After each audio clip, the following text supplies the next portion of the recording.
یہ Jamaican chicken, Philippines کا barbecue chicken اور ترک انداز میں بنایا گیا اورنج جوس ایسے اور کئی ملکوں کے دوسرے روایتی کھانوں کو لوگوں کے لیے ایک ہی جگہ پر پیش کرنے کے لیے ریاست میری لینڈ کے شہر بالٹیمور میں مسلم فوڈ فیسٹیول کا انعقاد کیا گیا۔ ہم 5-6 سالوں سے اس کا انعقاد کر رہے ہیں۔ ہر سال زیادہ سے زیادہ لوگ یہاں آ رہے ہیں۔ لوگوں کی تعداد سے پتہ چلتا ہے کہ یہ فیسٹیول کتنا مقبول ہو رہا ہے۔ یہاں صرف مسلمان ہی نہیں بلکہ غیر مسلم بھی بڑی تعداد میں شرکت کر رہے ہیں۔ اس میلے کا مقصد کھانوں کی نمائش کے ساتھ دنیا کے کئی ممالک سے تعلق رکھنے والی اس علاقے کی مسلمان کمیونٹی کے آپس میں اور دوسری کمیونٹیز کے ساتھ رابطے بڑھانا بھی ہے۔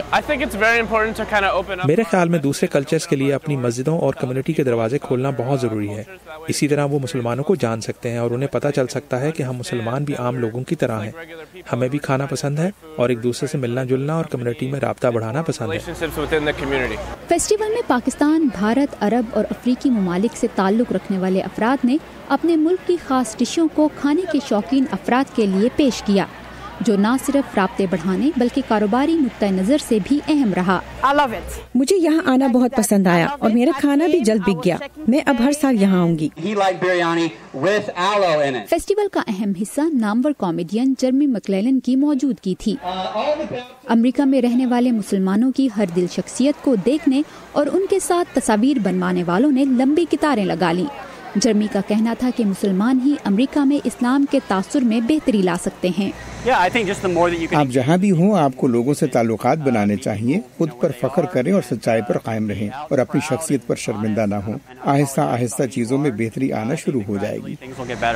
فیسٹیول میں نہ صرف مسلمان شہری بلکہ مقامی امریکی بھی رنگ برنگے کھانوں کا ذائقہ چکھنے کے لیے موجود تھے۔ میڈیا اور سوشل میڈیا کی مدد سے لوگ جس طرح کی چاہے سوچ پھیلا سکتے ہیں۔ لوگ کہتے ہیں کہ آپ کو سیاست اور مذہب پر بات نہیں کرنی چاہیے۔